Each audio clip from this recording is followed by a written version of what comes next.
Alors, la première chose qu'il convient de rappeler, c'est l'importance économique et commerciale de l'Asie orientale de nos jours. Donc à la fois la Chine, dont on mesure évidemment les capacités d'aujourd'hui, mais aussi de demain, et le voisinage de la Chine. Vous avez là une région qui regroupe des puissances commerciales de premier plan, et ces puissances commercent avec le reste du monde, mais commercent évidemment aussi entre elles.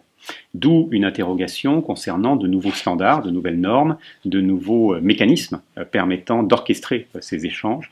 Et à cet égard, il convient effectivement de s'interroger, voire même de s'interpeller sur la manière avec laquelle la Chine va traiter ses voisins. Il s'agit généralement, à l'exception peut-être notable du Japon et dans une moindre mesure de la Corée du Sud, de pays qui sont moins importants économiquement de la Chine. Ce sont également des pays qui sont dépendants de l'économie chinoise, à la fois dans les échanges, mais aussi dans les investissements.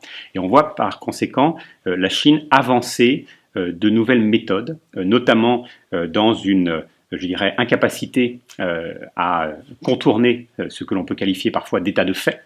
Je pense notamment à des situations dans lesquelles la Chine va imposer non seulement des investissements, mais aussi des pillages, on peut les appeler ainsi, de certaines ressources.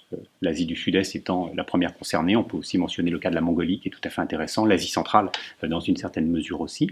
Et puis par ailleurs, la Chine va s'appuyer sur ce que certains experts qualifient déjà aujourd'hui de consensus de Pékin, à savoir un mécanisme qui va se distinguer du consensus de Washington que l'on observe depuis la fin de la Seconde Guerre mondiale et qui va se caractériser par, je dirais, une séparation entre la question économique et commerciale et la question de la gouvernance. En d'autres termes, la Chine n'a pas d'exigence particulière quant à la bonne gouvernance des pays avec lesquels elle va commercer et cela va évidemment totalement bouleverser non seulement les échanges économiques et commerciaux dans la région, mais aussi les systèmes politiques dans la région. Et on note en parallèle de cette progression ou de ces échanges qui sont en plein essor, une certaine forme de recul ou de récession des avancées démocratiques dans la région. D'une certaine manière, les pays du voisinage de la Chine choisissent entre un développement qui est offert par la Chine et puis des promesses démocratiques qui malheureusement peuvent poser problème ou peuvent ralentir ce développement et cette relation avec la Chine. Et cela se traduit